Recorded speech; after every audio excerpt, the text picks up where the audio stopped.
out. That size.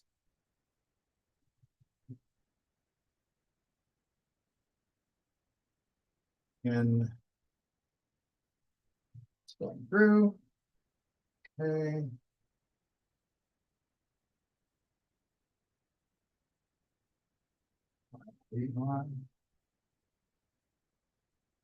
Frozen. Wonderful. Thank you, computer. Wait, there we go. It's moving again. Not asking for much. This is pretty basic stuff. Spotlight, sorry to everyone. And let's share the page of text.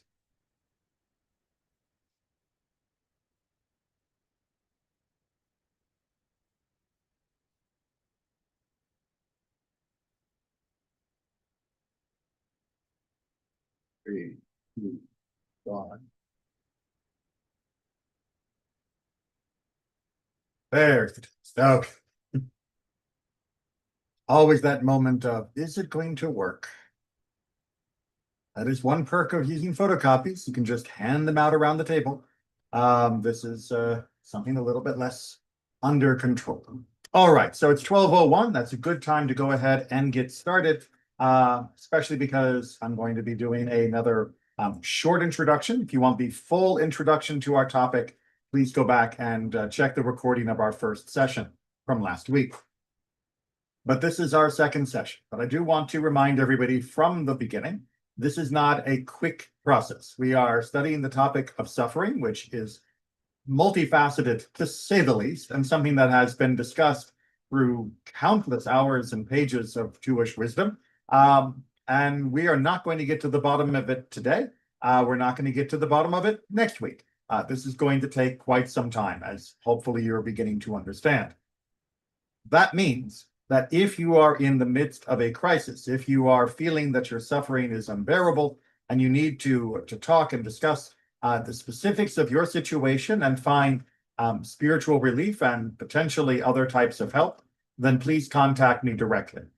This is not meant to assuage our pain when we are in the midst of the most difficult times. This is meant to prepare us to understand difficult times when they occur. But much like we would never expect someone to be able to win at the Olympics without having had to train, sometimes we are thrown into competitions of suffering that we're simply not prepared for. And those are times to reach out for help. But in the meantime, we will do the hard work of trying to understand it step by step through this process and hopefully provide comfort for our more moderate questions, as well as strength for dealing with difficulties for ourselves or for others around us. That's the little introduction. Let's go ahead and pick up where we left off, which was in the book of Kohelet. As I mentioned also last week, we're not reading all of the books that we're covering because, well, there does have to be some limit to our time. But from certain selections, I'm trying to bring some ideas and insights into our topic that we can use to slowly build up and develop our understanding of the issue. So we're going to pick up here in chapter 3 from the book of Kohelet, also known as the book of Ecclesiastes. For everything there is a season, and there is a time for everything under the sky, a time to be born and a time to die, a time to plant and a time to uproot the planted, a time to kill and a time to heal, a time to wreck and a time to build, a time to weep and a time to laugh, a time to mourn and a time to dance, a time to cast away stones and a time to gather stones, a time to embrace and a time to refrain from embracing, a time to seek and a time to abandon, a time to preserve and a time to discard, a time to rip apart and a time to sew, a time to be silent and a time to speak, a time to love and a time to hate, a time for war and a time for peace. What benefit then has the worker from his labor? All right, so that last line is critical. The top part is often quoted, or at least paraphrased, in much of pop culture. Without that bottom line, however, we miss what is the confusion of the author. Imagine, if you will, that we don't have that bottom line of what benefit is this. And all you have is it's a time for this and a time for that. It might make a person feel that, well, things may be bad now, but good times are around the corner. And therefore, I need not be over grieved, because I know that life will come in the right time with the right situation to lift me up again. But Kohelet, the author, is instead saying, look, it seems like the universe is on rails. It seems like no matter what I do, there is going to be a time to weep. And no matter what I do, there will be a time to dance. And that actually is kind of upsetting to the author, and I would imagine to many of us. The idea that our actions, our choices, our involvement in our own lives and the world doesn't seem to affect the timing of any of this is a deep and painful realization. Now, it's not the last word, as always, but this is a long discussion. And this is not meant as good, see ya, head home. This is meant as a place where many of us will sometimes stop and despair in our own darkness, that it looks like all of my effort is for naught, that there's nothing I can do to change when it is a time for mourning, when it is a time for dancing, that it's just going to be what it's just going to be. So why bother? And that why bother is, of course, what bothers so many of us. So Kohelet is not offering what seems to be an answer. He is offering an actual deepening of the question that he began in the previous chapters. Like I said, many people have taken this and used it as an answer of, oh, well, there's a cycle to life. But that is not what the author is saying. The author is saying, not only does suffering happen, not only is suffering real, but it feels like the steering wheel I've got attached to my life doesn't do anything. It's like I'm on a ride at Disney, and the little kiddie car has a wheel, but there's actually a rail underneath the car that is taking me left or right, and my fiddling with the wheel is pointless. And that is a problem. So hold that in mind. We're going to get to, a deepening of that problem before we finish. But hold on to that, because if we don't feel like there is a problem, then we can't begin to look for solutions. If we think, oh, everything is fine, it's just the way of the world, then that is an excuse for suffering, but it doesn't actually alleviate the suffering, nor does it alleviate the feeling of suffering in many places. And that we're going to see most acutely when we get to the book of Job a little bit later this morning. Well, sorry, this afternoon now. Let's take a look then at the final selection from Kohelet that we'll be looking at this portion, which is from chapter 4. For the fate of men and the fate of beasts, the same fate befalls both. As one dies, so dies the other. The same breath is in all of them. Superiority of man over beast is nil, for all is vanity. All go to one place, all come from the dust, and all return to the dust. Who knows the spirit of man, whether it rises upwards, and the spirit of the beast, whether it descends to the earth? I perceive, therefore, that there is nothing better than a man should rejoice in his work, for that is his lot. For who will bring him to see what will befall after him? So before we get to that conclusion, let's make sure we understand the conflict that he is feeling. So Kohelet has moved past looking at the wicked and the righteous and the wise and the foolish. He's looking now at the difference between humans and animals and saying, yeah, I'm not sure that by the normal measure of life, that there's a big difference here. He's not just saying that people behave like animals or that people are no different than animals biologically. What he is talking about here is really that deep sense of, I thought I was in more control. I thought my life had more meaning. I thought that what I was building was more enduring. But really, compared to an animal, all of my vain pursuits are no different than them scrambling in the dirt. And I may think that my spirit is rising up, and that the animal is trapped in the more mundane world around me. But honestly, do I know that? Do I have proof? Do I have an affidavit that swears to the fact that there is something fundamentally different between me and the beast? Now, we know from other parts of the Torah, of course, that God has called us in certain ways to live differently than animals. But at this moment in the reflections of the author, he is not comforted by the affirmation that is there. He is confronted by his own empirical observations of what he sees in the world and the conflict that that creates in him and the sense of meaninglessness that that generates. But he does come to a conclusion-ish, or I should say, because Kohelet does this a lot, an element of a conclusion. It is not a one and done. It is a part of a step towards a wisdom. And that is his conclusion there in the final sentence, that we should rejoice in what we do, because that is what we have to do. That if we are living, if we are here, our work, our toil, our labor is essential. And in the process of doing so, we should find a avenue for pleasure, enjoyment, and feeling of meaning in it. But understand that that is still quite limited, says the author, because I don't know, I should not be trying to value my work, my effort, my life based upon what it creates, because I will never truly know the result of my life. That no one will bring me to see what will be after me. I don't get to, while I'm living, have the satisfaction of knowing that 100 years from now, my great-great-grandchildren, because of my effort, cured cancer. I don't know that.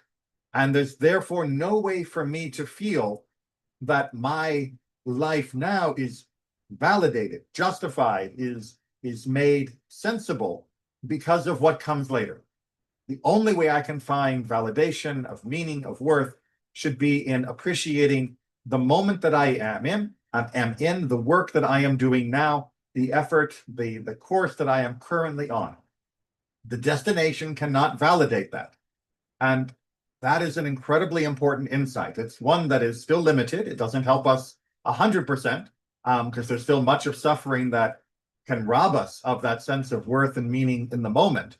But at least by blunting our attempt to find justification through the end, through some final outcome, we are putting a ability to reach a sense of peace and meaning closer at hand. Because that long-term, oh, I'll be happy because I know what will happen next, is an incredibly shaky proposition to build our sense of meaning on. It's also simply unethical, because we are not only burdening future generations with needing to justify my own existence, which is not a burden anyone should have to bear, but we are also never going to fully realize that, which would mean that we are perpetually going to feel that our life is missing something. We need to find our sense of self, our sense of worth in the moment that we are in, not in the moment we hope will come next. So we're going to leave Kohelet there. As always, if people have questions, comments, feel free to share them in the chat through Zoom or YouTube. A reminder, there's a delay on YouTube, so if I don't answer it quickly, it may just be I haven't seen it yet. And of course, if you're on the Zoom call, feel free to raise your hand, and I'll call on you and you can unmute and we can actually have a conversation. It's Zoom is not meant to be purely one direction. So from Kohelet, we are going to turn to the book of Job. Now, Job is absolutely one of my favorite books of the Tanakh. They all are in their own way, but there's a unique, I have a unique relationship to the book of Job, because I had read about Job in popular literature, in fiction and nonfiction, for a long time, until I finally got around in my, I guess I was about 20, to actually reading the book of Job cover to cover on my own. And when I read it on my own, I was just staggered at how poorly that book is covered by pop culture. that in the standard media references to Job, and there aren't a lot anymore, but there used to be many more, Job was always portrayed as being the epitome of somebody who has faith during suffering, somebody who can lose everything and be driven into the ground and yet still have faith in God. And when you read the book of Job, and we're going to start with some hefty chunks to begin with, you realize that that is Job in chapter 1. By the end of chapter 2, Job is not so complacent. Job is not so okay with what's going on to him. He is not a patient and faithful man in his adversity. He is an angry man in his adversity. He is somebody that is willing to go through 30 plus chapters of argumentation and disputation with his so-called friends to establish that what is happening doesn't seem right. So if you ever hear somebody say, he has the patience of Job, realize that he only has patience for the first chapter. That this is really an incredibly offensive way that Western civilization has adopted this character from our text and used him as a muzzle against people that are complaining about the unfairness of life.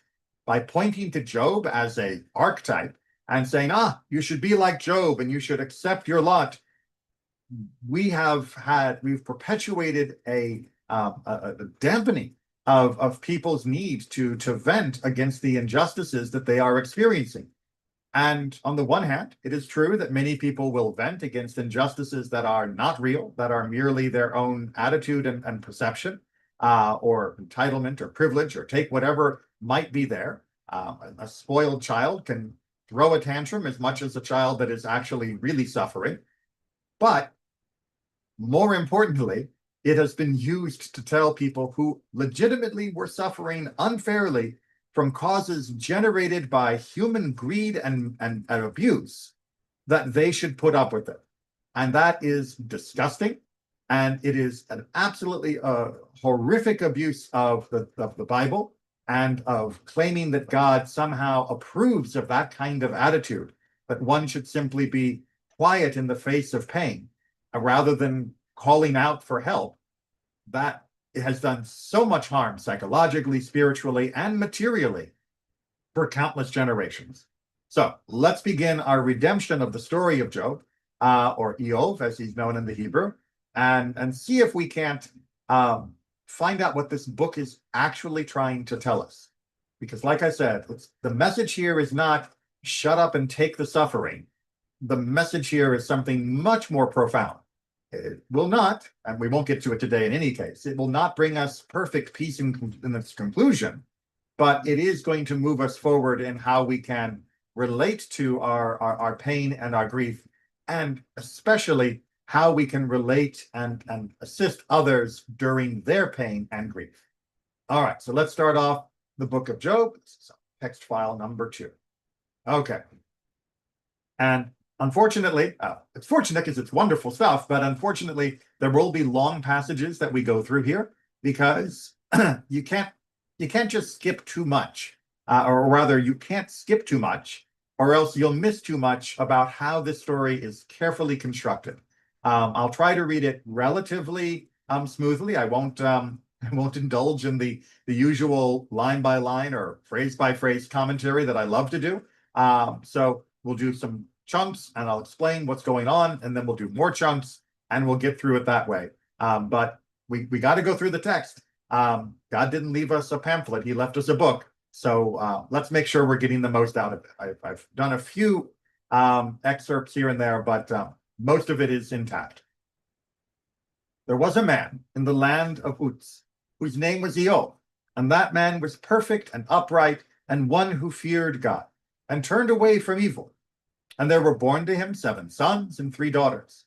His possessions also were 7,000 sheep and 3,000 camels, and 500 yoke of oxen, and 500 she-asses, and very many servants, so that this man was the greatest of all the men of the East. And his sons used to go and feast in the house of each one on his day, meaning taking turns. They used to send and call for their 3 sisters to eat and drink with them, And when their days of feasting were gone about, Eov sent and sanctified them, and rose up early in the morning, and offered burnt offerings according to the number of them all. For Eov said, It may be that my sons have sinned, and despised God in their hearts. Thus Eov did continually. All right. Powerful introduction of a character. We are laying out that Eov is somebody who was virtuous. We are not talking about his wisdom. We're not talking about any of his other spiritual strengths, but this is somebody who lived a righteous life. Now, that is absolutely essential, and we should not be surprised it's coming in our first verse. Because as evil things happen to him, we, the reader, need to know that he is not a sinner.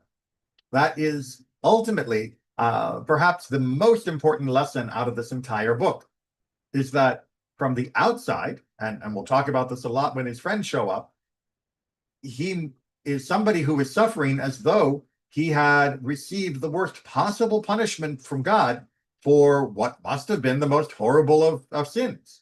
But we, the reader, know that he is a good man, and that is setting up the rest of the story.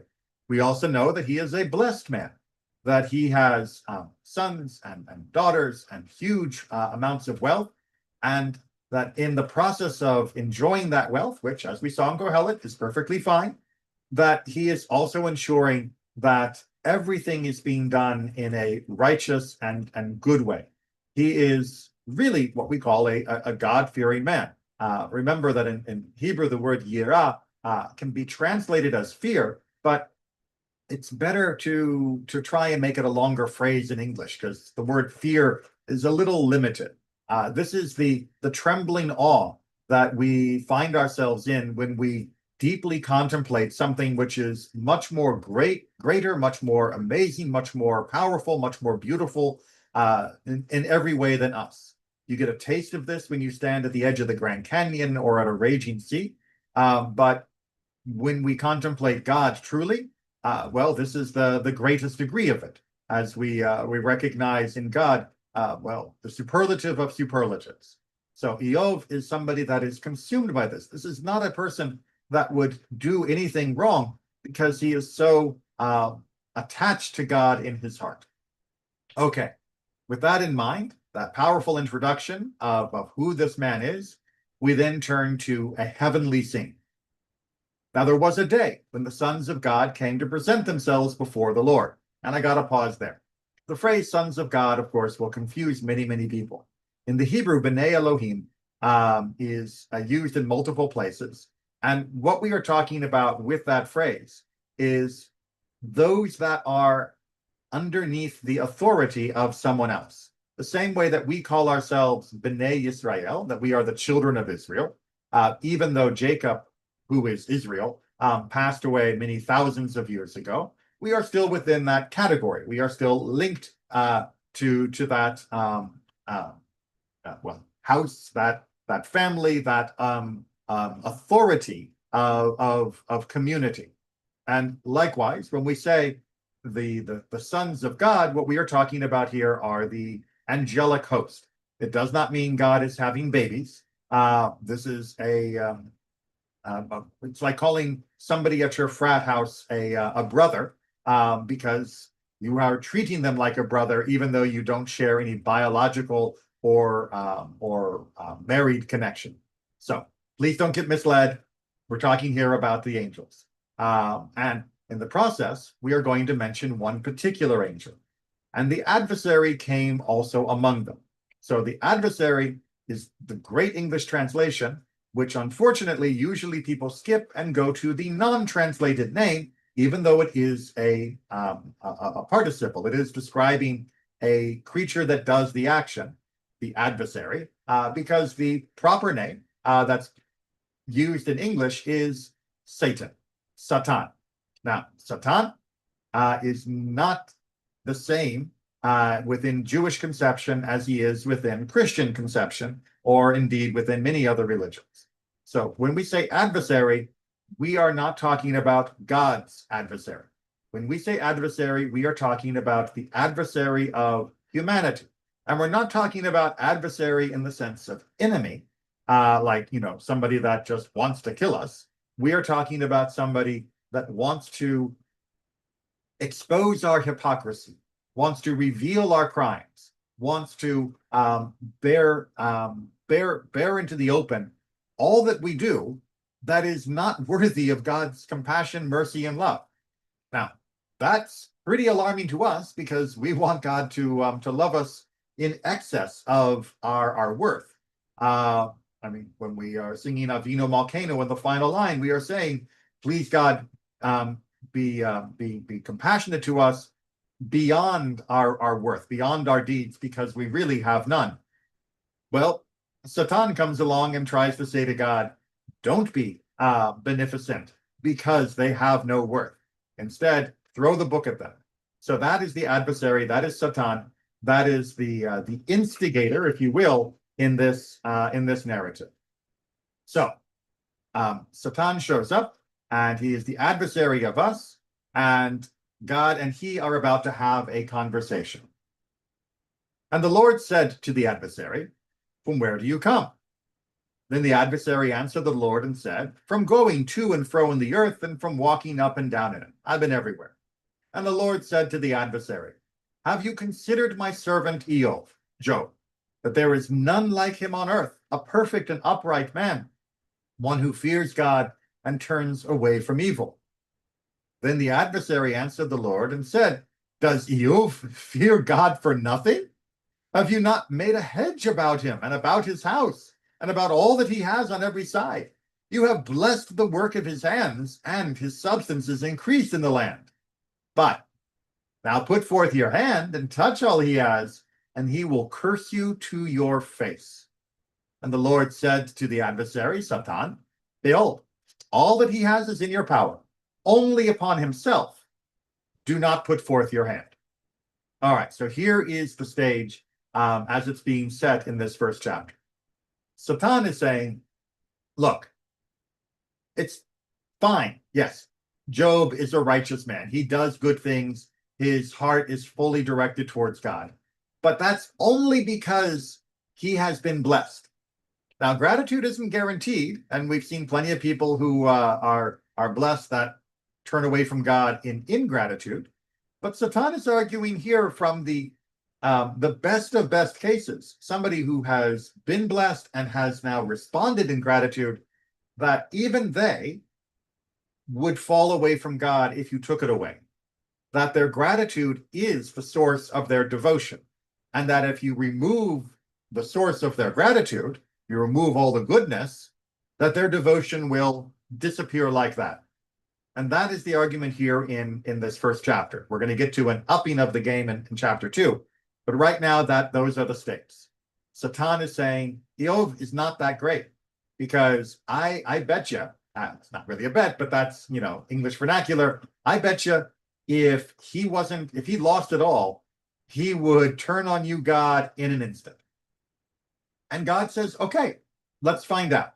Now, does God need to find out? Does God not know? Well, that is a running question in the back of our mind as we go through this section of the book.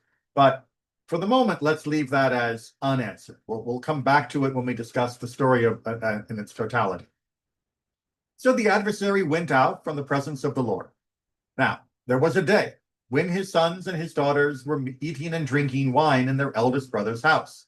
And there came a messenger to Job and said, "The oxen were plowing, and the asses were feeding beside them, and men of Sheva fell upon them and took them away, and slew the servants with the edge of the sword. And I only am escaped alone to tell you." While he was speaking, there came also another, and said, "The fire of God has fallen from heaven, and has burned up the sheep and the servants, and consumed them. And I only am escaped alone to tell you." While he was yet speaking, there came also another, and said, "The Kasdim formed 3 bands, and fell upon the camels, and have carried them away, and have slain the servants with the edge of the sword. And I only am escaped alone to tell you." While he was yet speaking, there came also another, our 4th messenger, and said, "Your sons and your daughters were eating and drinking wine in their eldest brother's house, and behold, there came a great wind across the wilderness, and smote the 4 corners of the house, and it fell upon the young men, and they are dead, and I only am escaped alone to tell you. Then Eov rose and rent his coat and shaved his head and fell upon the ground and prostrated himself and said, Naked I came out of my mother's womb, and naked I shall return there. The Lord gave, and the Lord has taken away. Blessed be the name of the Lord. In all of this, Eov sinned not, nor did he lay reproach on God. Thus ends chapter 1. Okay, so everything that's possible to happen to the world around Eov without touching him directly, because those are the terms, has happened. It is the worst possible day you could ever have. You have lost your entire children, all of your children, all 10 of them. You have lost all of your wealth, and everything that you had built your life upon has been taken away in an instant. Those of us who live in areas that are often faced with hurricanes or earthquakes or tornadoes will know that this is absolutely possible, that you could be completely at ease, as Psalm 30 says, and then the next day, everything can be taken away. And Eov, at this point, at the end of chapter 1, only one chapter in, well, he responds with patience, and he responds with devotion to God. That he says, the Lord gave, Adonai Natan, the Lord has taken away, Adonai Lakach, Yehi Shem, Adonai Yivarach, that the name of Adonai will be blessed. So he's okay. I mean, he's obviously sad. That's what all of his tearing of his clothes and the lying on the ground and the shaving of the head, which was a mourning practice in some ancient communities. He is mourning. He is devastated, but he is not turning on God. He is not saying, why did you do this, God? He is saying, well, what? I had no reason to expect all the blessings I had. So therefore, if they're taken, I have not lost anything that was due to me. And therefore, I can say what God gave, God can take. And throughout it all, I will still bless the name of God. So this is the only chapter that a lot of people read. And that phrase, the Lord has given, the Lord has taken, blessed be the name of the Lord, that has become a catchphrase for how we try to have patience and how we try to have strength in adversity. And for many circumstances, that works. That is to say, if you are in a situation where you have had something that you felt was totally fortuitous, and then it disappeared, it's not a bad way to look at things. If somebody had unexpectedly, completely, without any reason to think that this should happen or that you deserved it, given you a valuable painting, and you are so happy that you have this painting. It's wonderful, and you hang it on the wall, and then the next day there's a leak in your roof, and the water comes down, and it hits the painting, and it is all destroyed. Job is telling us, yes, look, you didn't have the painting yesterday, you don't have it today. So what have you lost? Right? You came from nothing, you go to nothing. All of the things around us are transient. Why should we allow their presence or their absence to change how we relate to ourselves and how we relate to God? In many ways, this is an application of that part of Kohelet that we were reading. Look, I've only got today. So yes, things were better yesterday, and I will cry about the loss of life, of course, but ultimately, nothing's been taken from me that wasn't also given to me. And I can't complain when somebody who loaned something to me takes it back. And this first chapter, for many, many circumstances, is very, very useful. However, the book doesn't finish at chapter 1. If this was the only message that God wanted us to have from the book of Eov, Eov would be a very short book. It'd be as short as Ovadia. It's one of the prophets from whom we have only one chapter. But that's not the message. Useful, yes. Very, very helpful in the right kind of circumstances. Personally, I think that we're going to find Eov is perhaps overdoing his patience with the loss of his family in particular, and that is going to be revealed when we get to the next couple chapters. But for the moment, I want to make sure that we understand how our tradition has viewed this book and why this book is here at all. And for that, we're going to go to Bava Batra. This is taken from the Talmud. And the sages, as we talked about in our discussion of Kohelet, were often investigating the different texts of our tradition. And some of them caused more consideration than others. And the book of Job is one of those. So the Gemara, that's the Amaraic, the later rabbinic discussion of the Talmud, relates that one of the sages sat before Rabbi Shmuel bar Nachmani, and he sat and said, Job never existed and was never created, meaning there was never such a person as Job. Rather, his story was a parable. So the sage is saying, this whole story is not historical. This whole story was, quote, made up. Now, that has a whole connotation in modern English, and it is not something that is appropriate when talking about Tanakh. When we say that this was an extended parable, that it never historically occurred, that doesn't mean that it is unworthy of being part of the Bible. It doesn't mean that we are saying it's not divinely inspired to be shared. What we are saying is that this was written in a way to hyper-emphasize a particular truth or multiple truths that might have been overlooked if we had been relying only on finding a true journalistic account of a situation that was close, but didn't quite hit all of the points we wanted to make. That the author of Job, meaning God, wanted us to get all of this message. And the only way to highlight it 100% to avoid any possible confusion, although we still do get confused about it, was to write it in a parable form rather than writing it as a journalistic account of an actual person. God is going out of his way to make sure that this book will be the perfect archetype for the lesson that God is trying to teach us. And therefore, it's a parable. Now, that's not the only opinion. Rabbi Shmuel bar Nachmani responds and said to him, meaning the sage who had made that comment, in rebuttal to you, the verse states, there was a man in the land of Uz whose name was Job, which indicates that such a man did indeed exist.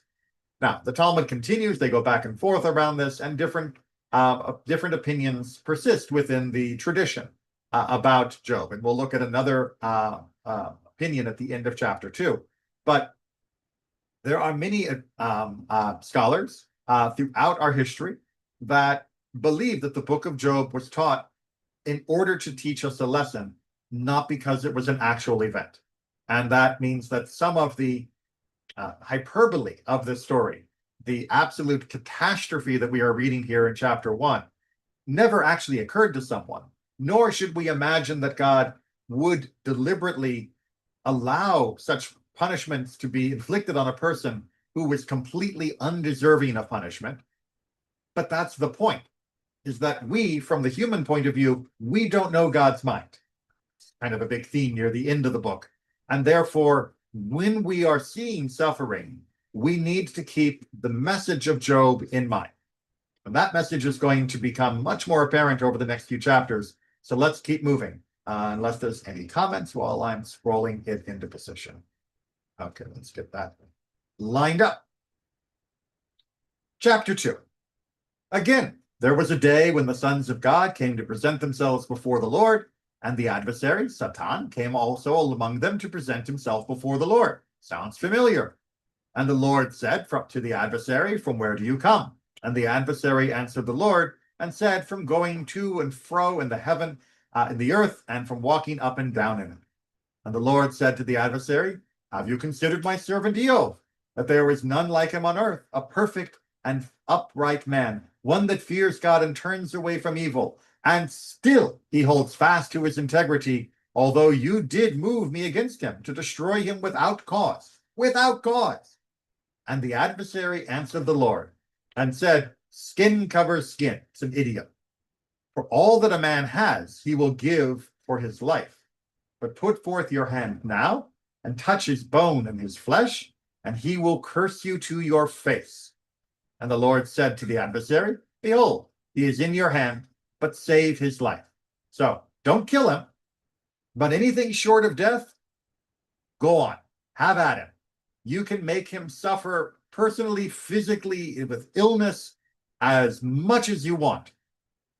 Now, why?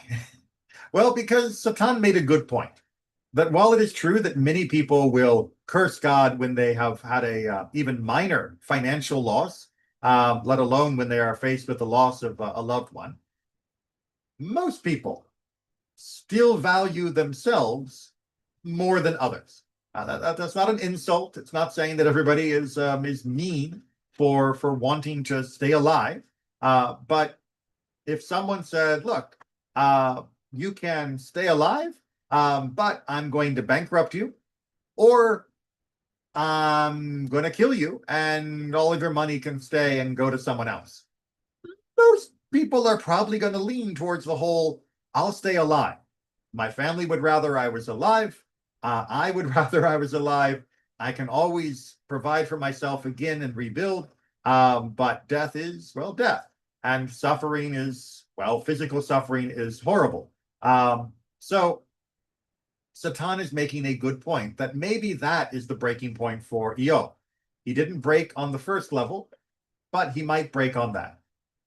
So the adversary went forth from the presence of the Lord and smote Eo with vile sores from the sole of his foot to his crown. And he took him a potsherd with which to scrape himself, and he sat down among the ashes. All right, this is like the worst possible physical ailment. It makes him disgusting, and it makes him hurt constantly. And all he can do is try to scratch and gouge at the boils that are all over his body. Really, really nasty stuff. Then his wife said to him, "Do you still retain your integrity? Curse God and die." I said I wasn't going to interrupt too much, but I've got to for this paragraph because there's too much going on. So his wife says, "Look, why are you being stupid? Just, this is not going to get better. Just curse God. And when you curse God, God will kill you because that'll be a punishment for cursing God. Go ahead, abuse God's name, let God kill you." Basically, God sent this plague on you, God will kill you, and then you'll be free of it. Excuse me. But Eov responds, but he said to her, "You speak as one of the foolish women speak." Sorry for the misogyny. "What? Shall we receive good at the hand of God, and shall we not receive evil?" So he is still pious. He is still committed at this moment and says, "Look, when God gave me blessings, I thanked God. If God has given me suffering, well, it's from the same source. I may not like it, but now I'm going to rebel. Can I say in my heart of hearts that everything God had blessed me with before I deserved, that was perfectly just, and that this that I am now suffering through is not just? I didn't question the justice of when I was being blessed beyond my measure. Why should I question the justice when I am suffering beyond my measure?" Now, hold on. In all this, Eov did not sin with his lips. Now, when Eov's three friends heard of all the evil that had come upon him, they came, every one from his own place. Eliphaz the Temanite, Bildad the Shuhite, and Zophar the Naamite, for they had made an appointment together to come to mourn with him and to comfort him. Great friends. Somebody's in trouble, you show up to be with them.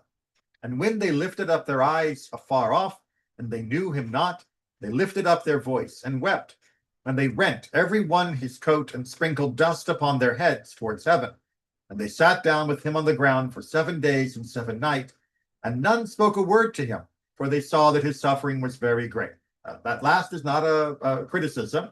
It is perfectly normal and indeed advised within Jewish custom that when you visit somebody who is grieving, that you allow them to take the lead.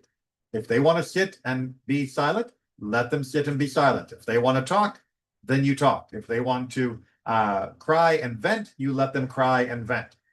So at the beginning here, they are acting very friendly. And at the end of chapter 2, it still feels like Job is holding on, that Job is not prepared to criticize God, let alone curse God, for everything that has befallen him. That is going to change in chapter 3. In chapter 3, he's going to begin to speak about how he actually feels during the situation. The responses from his friends are going to drive him to be more and more angry and upset about the situation. We'll get to that when we get to that. But before we do, and because we only have a few minutes left, I'm glad we do have time to discuss this. There is a common midrash, a common tale about Job that you may have come across in your Torah studies before, because it is connected to the story of the Exodus. And for many people, the most famous teachings about the Exodus are the ones they know best. The Exodus looms large in our life, our spiritual life, and as such, we often share stories about that. And Job shows up in that story, and as such, we need to look at it, and then we need to understand why it is not the opposite of what we've been discussing, because it's a little shocking when you read it, when you know what the story is trying to say. So here from the Talmud, two different places in the Talmud, at least that I have found, as well as in the collection of Midrashim known as Shemot Rabbah, Exodus Rabbah. 3 were associates in that council, meaning there were 3 guys, and they were counselors to Pharaoh. We are talking here at Pharaoh at the worst possible moment, the beginning of the story of the Exodus, when the decree to murder the boys has begun. There are 3 guys that are part of his inner council, and they are Balaam, Job, and Yitro. Classic midrashic technique. We're going to take 3 people that figure in texts that don't have a lot of backstory, and we are going to put them into a story we know well in order to, well, teach something about each of them and teach ourselves about something that we couldn't get without a contrast. Balaam, of talking donkey fame, who advised to drown the newborn males, was killed. Meaning, Balaam gave the advice, kill the boys. The advice that ended up with Moses in the river, which led to our redemption. And when Balaam took the money to try and come and curse us, he was acting true to form. And as he's mentioned later on in Tanakh, he wasn't a nice guy. So it's not a stretch of the imagination to imagine Balaam was eager to please Pharaoh by coming up with this bloodthirsty solution. Job, who was silent and was reluctant to express his opinion, was sentenced to suffer afflictions. So Job, who doesn't show up in the Torah, he's only in the book of Job, is now being dropped into this scenario as being somebody who went, well, I don't know, if I say something about maybe destroying the Israelites isn't so nice, then Pharaoh might get mad. And if I say, let's destroy them, the way Balaam is saying, let's destroy them, then God might get mad. So I'll just keep quiet. And Yitro, who fled after he disagreed with that council and Pharaoh sought to kill him, his descendants were privileged to sit as scribes in session with the Sanhedrin in the chamber of hewn stone. As it is stated, how do we know that that's true about Jethro's descendants? And the families of the scribe who dwelt in Jabez, and the Tirathites, and the Shematites, and the Sukathites, these were the Kenites, who came from Hamat, the father of the house of Rechab. Rechab is another name that is connected, and it is written there with regard to the identity of the Kenites, and the children of the Kenite, Moses' father-in-law, went up from the city of palm trees in the book of Judges. So the Kenites are connected to Yitro, and the Kenites are described as scribes within the Sanhedrin. So what is this trying to teach us? Well, it's teaching us that Jethro, was a great guy. Yes, he was a priest of Midian, but he came to respect God. And even prior to meeting his son-in-law Moses, he was already a person who would stand up when there was an evil idea and say what was wrong, even at the risk to himself. And for that, he was rewarded, and his descendants were rewarded. And Balaam, well, we knew that he was bad. So there's no surprise there that he was counseling what he did. But Job, what's Job doing here? Well, one answer would be to say that this is actually turning upside down the entire book of Job. Because we saw in chapter 1 and chapter 2 that God considers Job to be a righteous person, a good person, an upright person, and therefore he is blameless and doesn't deserve any of the suffering in the form of a punishment because he has committed no crimes for which he would be punished. And this midrash seems to be saying, he did commit a crime, which would imply that all the suffering that occurs to him absolutely is justified, which, as we'll see from chapter 3, 4, and onward, doesn't fit Job's opinion and is the opinion of his friends, which is rejected by God at the end of the book. So this midrash seems to absolutely fundamentally contradict the entire story as written in the book of Job. So why in the world would our sages teach that Job had done something that made him worthy of being punished in this way? Didn't they read the book? Did they only read the first chapter too? No, our sages were not fools.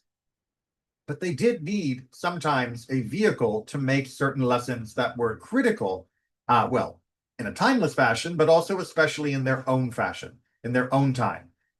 During most of the time of the Tanaim and the Amoraim, the early rabbinic sages, from the time of the Second Temple's ending until the Talmud was concluded, there was a constant struggle within the Jewish world of how much do we stand up for ourselves? How much do we tell the world that it's wrong? How much do we tell powerful people that they are wrong?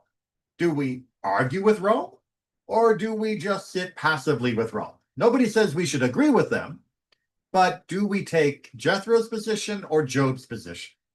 It doesn't mean they actually thought Job had this position. But what they are saying here is, to paraphrase, if a person has the opportunity to speak up against evil, even at the risk to themselves, and they choose not to, they would be worthy of punishment like the punishment that came upon Job. Now, that's a lot of hypotheticals there, so let's go through that one more time. The rabbis were saying to the people of their own generation, you think you can just be quiet? That you don't have to say anything? That if you see something horrible happening, you can just go, well, I don't want to make a fuss. I don't want to draw attention to myself. Who am I to tell Rome or the Byzantines or the Persians that what they're doing is wrong? Better that we should keep our head down and hope it all goes away. You think that's okay? You think that's okay? No, that is as much of a crime as it could possibly be. In fact, it is such a crime that you know what kind of punishment you deserve for keeping your mouth shut when you could have spoken up? You deserve what happened to Job. Now, the rabbis didn't write like that. That wasn't their literary style. They wouldn't have said it in that particular way. But that is what the Midrash is coming to teach us, that we can't keep silent in the face of something wicked, that we have to speak up the way Jethro did, and that in the end, our descendants at least will be okay, that this will bring blessing to the world, and we do have an obligation to speak, that silent passivity is not a proper response.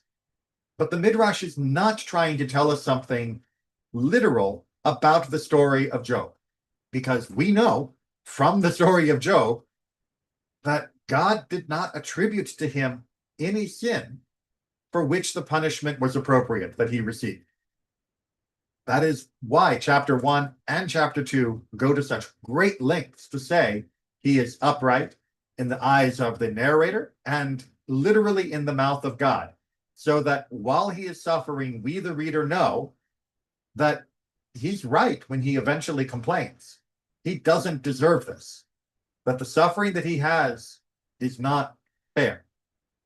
Our sages understood that, but they needed this third figure in order to show what kind of suffering might occur if a person just kept quiet in the face of evil.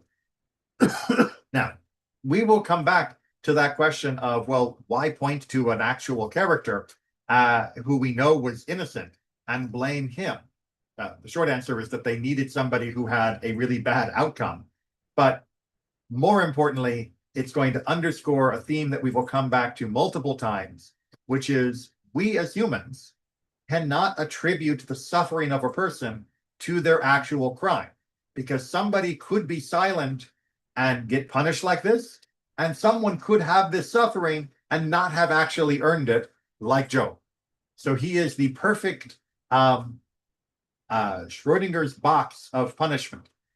What's happening to him could have happened to someone because they were punished, but the text literally says that he wasn't being punished, so we know for him that he wasn't. But when we look at our neighbor, when we look at ourselves, if we think, I know this was punishment, or I know this wasn't punishment, then we are making a fundamental error. That is something we'll come back to more next week and many other times during this class. But for now, we don't have enough time to begin chapter 3, where Eov lifts up his mouth, and boy, is he upset. And hearing the passion with which he is railing against the unfairness of what is happening to him, it should give inspiration to everyone who has felt that life is not being fair to them, that we are absolutely allowed and encouraged to speak up. How we do it matters, and we'll analyze Job as an example, but we absolutely have the right and sometimes the obligation to speak out when things aren't the way they're supposed to. With that, we'll leave it here for this week. Thank you all for joining me, and I will see you next Wednesday. And of course, if you're watching this and recorded, then I'll see you whenever you hit play for the next episode. And take care, everyone. And remember, ultimately, it's up to us to help mitigate the suffering in the world around us. We can't be silent in the face of suffering. The Midrash made that very clear. Take care and be well.